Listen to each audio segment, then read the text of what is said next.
Really excited to be sitting down with William from Vitae London. I have been following Vitae's journey for quite some time now, and seeing your growth has been really exciting, and really want to get into some details about what Vitae's doing, where Vitae's going, and there's some juicy stuff about how you can get involved.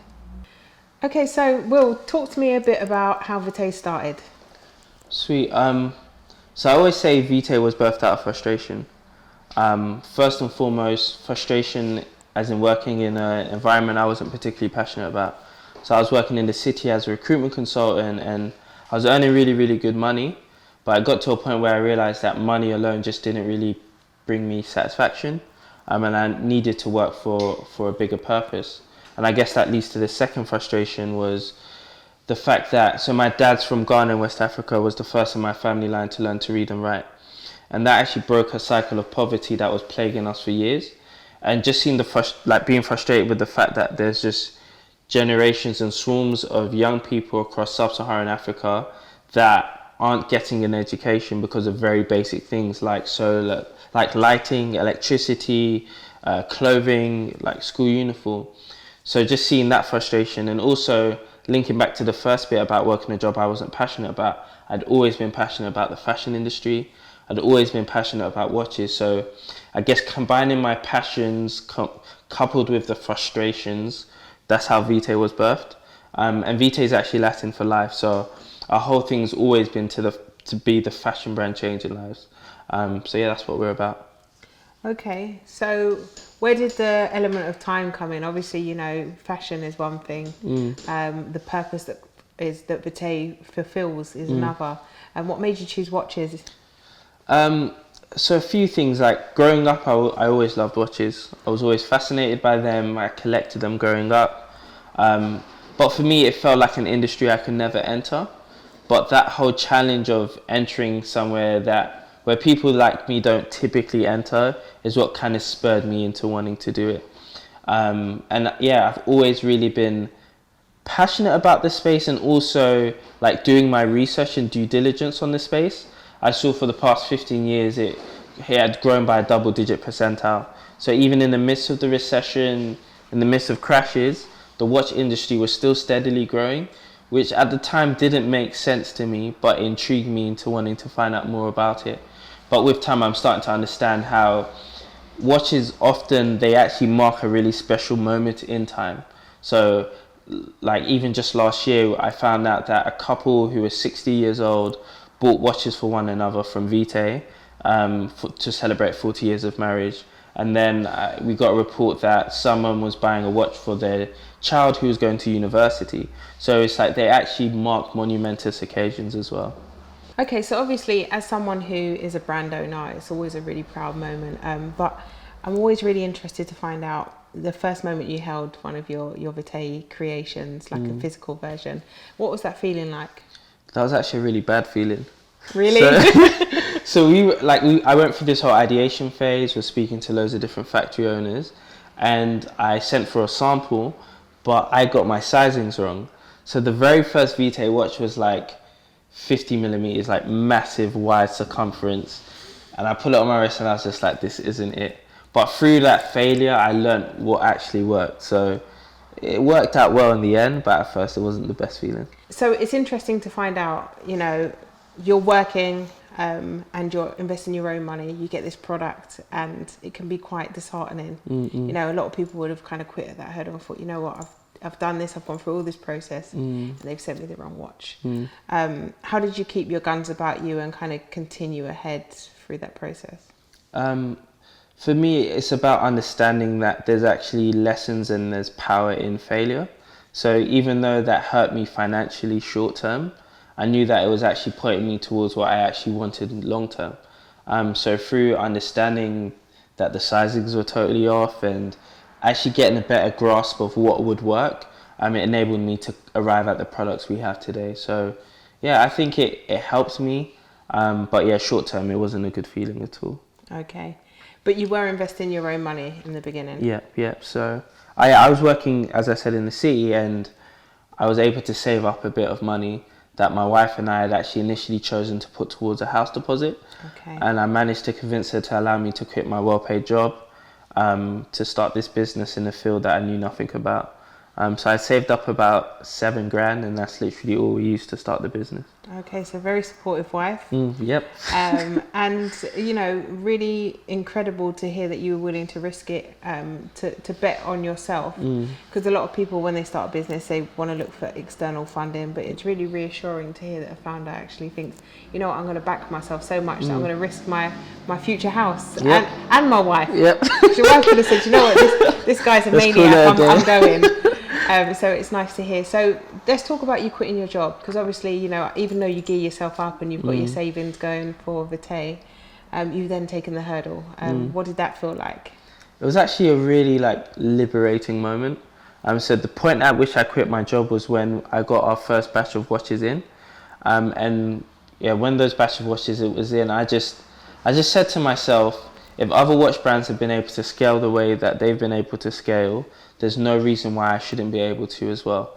And I just did my research in, day out. And I also said to myself, worst case scenario, if this all goes belly up, I can easily get another job. So these risks and these limitations I put in my mind are not actually real. And that's what enabled me to just make that leap. Okay. Any moments where you thought, you know, I've made the wrong decision? Yeah, all the time. All the time is extreme, but especially so we're in year 3 now. First couple of years were really rough, especially year 2. Personally, I had a daughter, so just ensuring that I could provide enough for the family and before when it was just us two, it's easy to just get by. But when you have another life that you're responsible for, I guess it added another layer of pressure. But again, it's turned out for our good because it's pushed me to work that bit harder and ensure that every moment I spend, even outside of the house, is worthwhile. Obviously, you have your buy one, give one element, which is really strong in terms of the give back. How hard was it for you to find a way to give back that was honourable? Because we live in a society where people are really distrustful of charity. Yeah. What steps do you take to make sure that your charities, that your money goes to the right place rather? So in terms of the charities that we've supported, so the main one being House of Wells, that's actually a charity that my wife had visited 5 years prior to Vitae. So she spent a whole summer with them. She's seen where their money goes and how passionate they are about the children that they're supporting. So for us, it was really important to partner with people we could know and trust on the ground. And also, I think as businesses, it's about actually sitting down and finding out from the charity what their need actually is. I think so many people want to just throw money at the issue, but we had the privilege and honor to sit down with them, understand what's actually acting as a hurdle between children going to school, and then meeting them right where they said the need was. So predominantly school uniform, and more recently with each watch we sell, we also provide a solar light to a child in need so that they can study at night and not have to travel for hours. So yeah, it's just finding out from the charities what they need.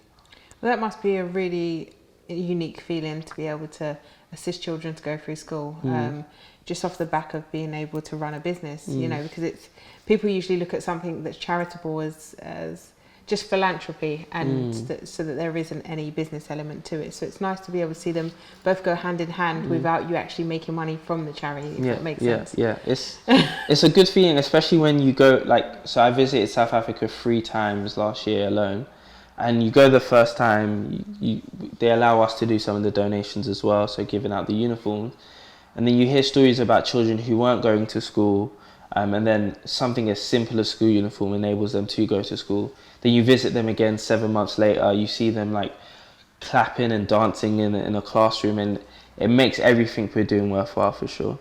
Oh, amazing. So your first customer, you know, you get everything going, you know, because as an entrepreneur, you want to start up, you're ready to start, you get your products, you're ready to go, and then you wait. It's funny for us because our start was weird. We had 13 orders on the first day. Wow. But for us, we were really intentionally building up anticipation. So the minute I got some samples, I was like, all right, I'm taking pictures. I got a camera, and just all my mates, I was like, I'm taking this picture on your wrist. So I just took loads of pictures. So for the 3 months up before we launched the brand, we were actually just putting out content, building up awareness, getting people excited about the business, even though we literally just had some samples. And I was actually out in South Africa visiting the charity for the first time when we launched. So I was just out there. We'd already donated to some children with our personal money. And then to see on the first day we got all those orders in. 13 is not a massive amount, but it was, to me, it's always been a point of reference that when no one had even heard about us, when we had nothing, no money to spend on advertising, we were able to convince 13 phenomenal people to part ways with their cash. So as a result, there's no reason why we can't continually grow upon that. So yeah, it was definitely a really encouraging day. Okay, so there's a few other things I want to talk to you about in terms of kind of getting people on board. One of them is Richard Branson. I guess for any entrepreneur, even rubbing shoulders with Richard Branson is like a big deal because he's such a phenomenal individual. But getting your Vitae watch on his wrist and also becoming an ambassador for his Virgin program, like that must have been a big deal. Yeah, talk us through that. Definitely. So with Virgin Startup, they give like really small loans to companies who are starting up. So I applied to receive funding from them. And out of 10,000 businesses, we were chosen, I think it was one of 1,000 in that cohort to get some funding. So that was great. And then out of the 1,000, they wanted to choose 12 to become ambassadors. So I sent my application in, and thankfully I was chosen as one of the 12, which meant that I got to go to a breakfast at his house. But a funny story, like leading up to that, to become one of the 12, everyone was doing these like iPhone videos, selfies, saying why they should be chosen. But we were out in South Africa when the call to action was put out. So we went to like a phenomenal phenomenal mountaintop, and we filmed this like epic video. So when I'm at Richard Branson's house now, everyone's like, oh, that's the guy that did that video. Like everyone was just talking. I was pretending I couldn't hear. Your head was going, but I was loving it. I was loving it. And then a year after the first meeting with him, I was chosen as one of 2 people to get one-on-one mentoring with him. So that was amazing. Okay, and what were your biggest learns on that journey? Just take risks. So the first time I met him, actually, his whole entourage was about, if I'm honest, like I was feeling a bit nervous in his presence, and I had a watch there ready for him. And I never do this, but I did in this occasion. I was waiting for the right opportunity to get the watch to him. It just didn't present itself, and then that whole day went and I couldn't get the watch to him. So I just vowed whenever I meet him again, I have to do it.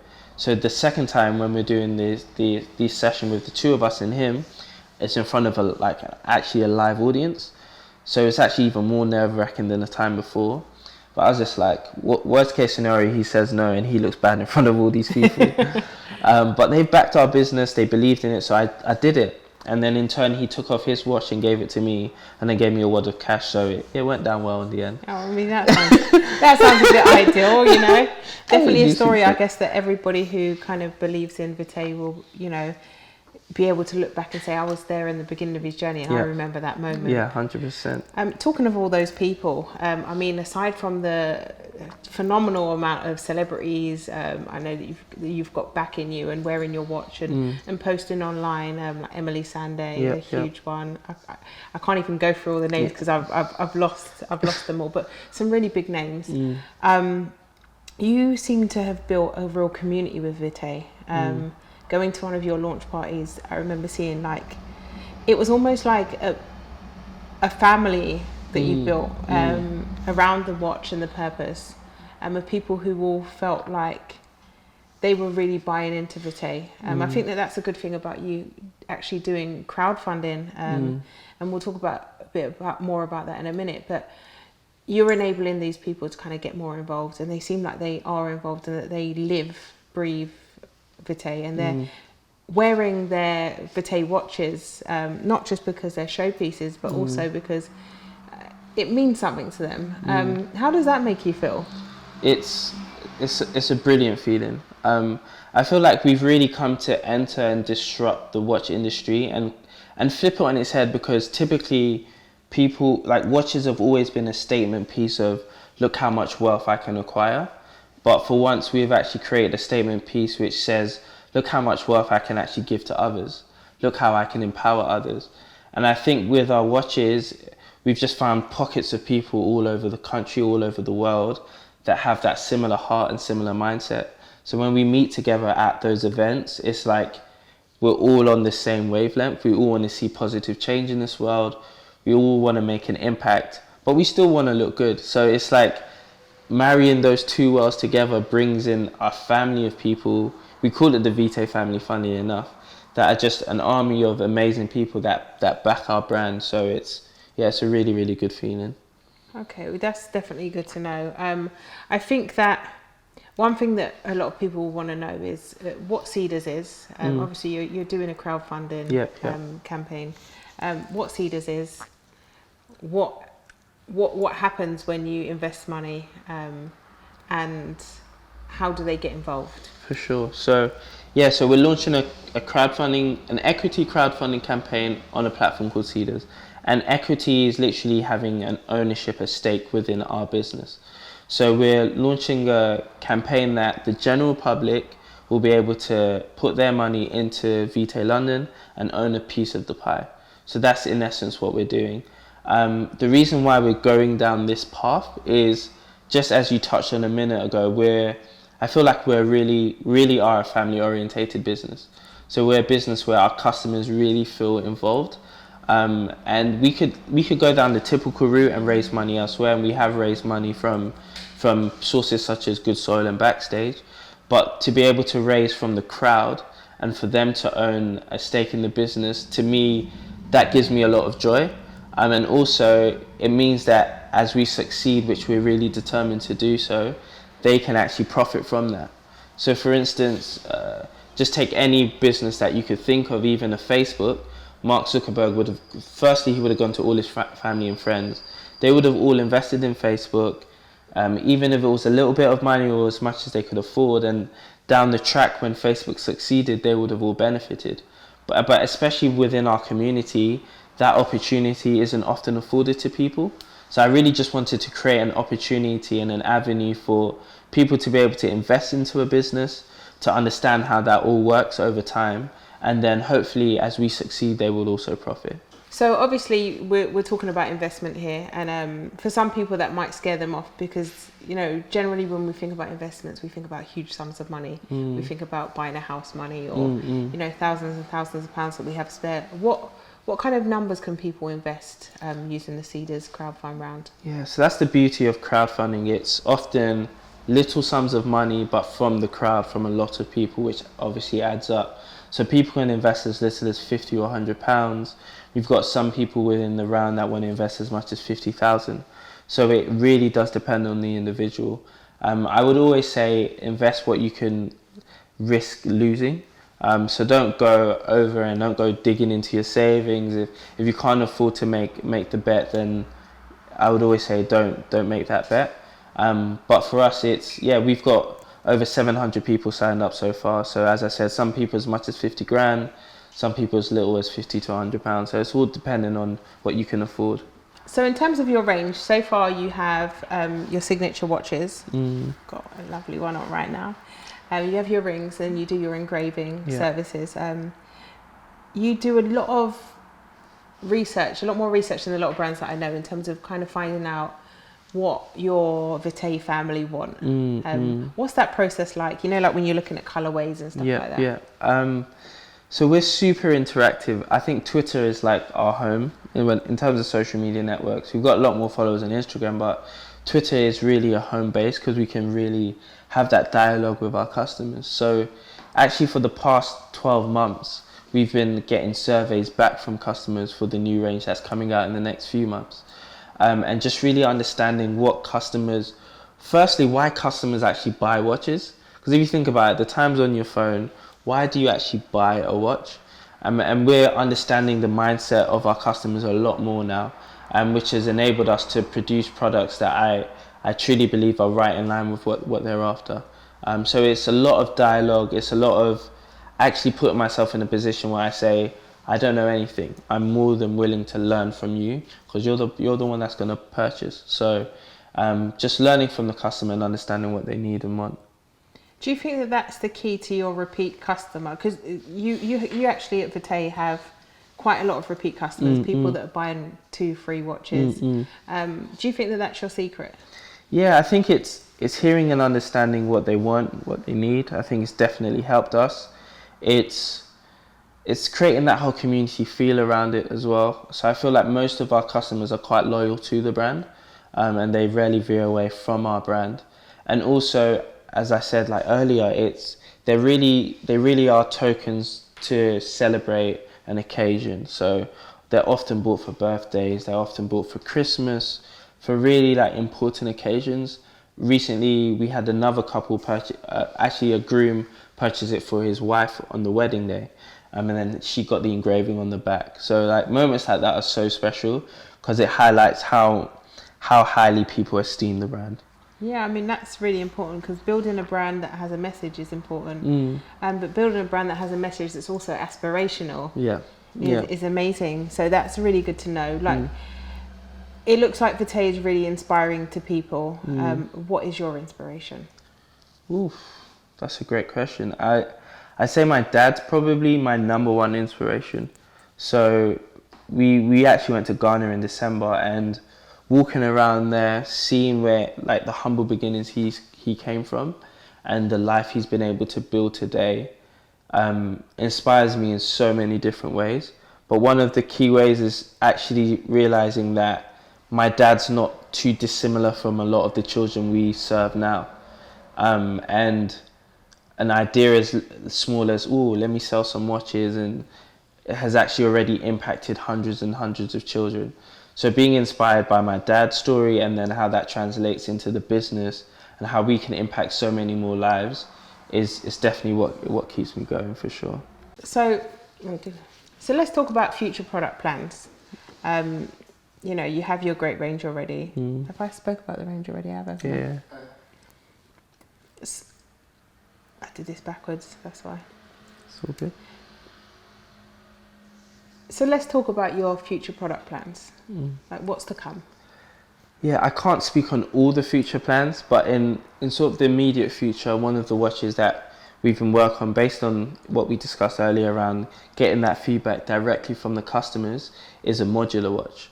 What does that mean? So yeah, we've created a watch where in essence you can remove the bezel, so the bit that sticks at the top, the rim. Can you show me which part that is? Just this area here. So it's a bit wider, you can remove that. You can change the straps in seconds. And we've created some unique colorways. So one day you could literally have a fully rose gold watch, and then you can go into your box, pull out a different strap and bezel, and it can be transformed from fully rose gold to fully silver to black. So no matter what you're wearing, no matter what other accessories you have, your Vitae watch will always complement them. So this just enables customers to really have a real personal touch to their watch as well. It's nice and sustainable as well. I'm imagining if you'll be able to reuse your watch in different ways. For sure. It means that customers don't always have to keep buying new watches, and it enables customers to actually just build around the existing watch that they already love, and just with time, as time goes on, they can collect other pieces that go well with that watch as well. So yeah, they can just build a mini ecosystem around one watch. Oh, epic. So Living Without Limits is your strap line. Expand. Yeah, so I think it just connects back to the whole brand, the brand message. So Vitae being Lighting for Life, we wanted to ensure our strap line was connected directly with the brand. And also Live Without Limits just speaks to the children we support. So by people purchasing the watches, we can remove the limits from the children. And also it speaks to the aspirations of the customers we serve as well. So we've realized that a lot of our customers are aspirational. And through everything we do, we just want to create a lifestyle, create a package that inspires them to live without limits, and not to be focused on the restrictions that are around them, and show them that anything really is possible. Okay, I'm going to ask you why do people buy Vitae? I think it makes sense, if I'm honest. In terms of us as a product, we are around the same price as a lot of our competitors, but we put more in than most of our competitors. So better quality glass, scratch resistant, sapphire crystal glass. We're more water resistant as well. So I was swimming in the ocean with my watch last month. So yeah, we're a lot more water resistant also. And we give a 2-year international warranty. Plus we give back. Plus we invest really heavily into our design. So that's why I think people buy into it. And I think people do genuinely resonate with our purpose. And they see that we're genuinely looking to make a difference. So yeah, I think that's why people buy into us. We now know why people would buy Vitae, but why would people invest in Vitae? Is it not enough just to buy a few watches? That's a great question, and I guess through this equity crowdfund campaign, I actually really want people to have ownership of Vitae and not just own the watches. So yeah, buying watches is phenomenal, and we're so happy that our customers do that. But I actually just want to give those same customers an opportunity to not only own the watch, but actually own the business behind the watch. So that's why I want our customers to invest in Vitae. I recently had someone come up to me and say he's going to buy some shares for his 9-year-old niece and his 10-year-old nephew. And to me that really resonated because it's also showing the next generation what ownership is as well. So I like what you're saying there. So what you're actually saying is that someone could invest money. It could be, I guess, even a smaller amount than they would buy a watch for if they wanted to. Yeah. Or if you want to invest $1 million or 10, then I'm sure you're fine with that too, right? I mean, but you could gift it. So instead of buying a disposable toy or something that's actually not going to mean anything in a few years, you could actually buy shares in a brand and invest in your children or family members' futures. Yeah, that's what really excites me about this. That's why we've opened it up for the crowd. That's why we really want our community to get involved, because it really is an opportunity for the masses where these opportunities aren't usually presented to them. So yeah, that really does excite me. So in terms of yourself, Will, a lot of people really look to you for inspiration. You've done some really incredible stuff. You know, your TED Talks was really phenomenal. Cheers. And I know that you've done some really great speaking engagements, such as Hillsong and stuff. You know, do you see yourself more as an entrepreneur or a creative? That's a great question. I feel like at the core I'm a creative, but I express that through entrepreneurship. So for me, entrepreneurs are phenomenal creatives because they can transform £5 into £10. Like, that's a whole creative process in itself, and being able to understand and articulate a brand's message and to be able to market a brand, that really excites me, and yeah, it really gets me going when it comes to business. So I feel like I kind of meet in the middle ground where, like, I express myself creatively. So before Vitae, I was a lead singer of a band, I was a photographer, so I've always done different creative exploits, but I also worked in the city and worked my way up within a really reputable business. So I think I'm blessed in that I really love to dip into both areas, and to merge them together to create what is an amazing merger of the two, which is a fashion brand, a watch brand. So yeah. So how can people find out more about Vitae and how they can get involved? Where can we find you? Yeah, no doubt. So the best way to find us is on all social media platforms. It's Vitae London, so VITAE London, and the website is vitaelondon.com. And also, if they want to find out more about investing and owning shares, we've got a dedicated email set up for that. So that's investment@vitaelondon.com, and the team will be there to answer any questions they may have. Lovely. Thank you. Thank you very much.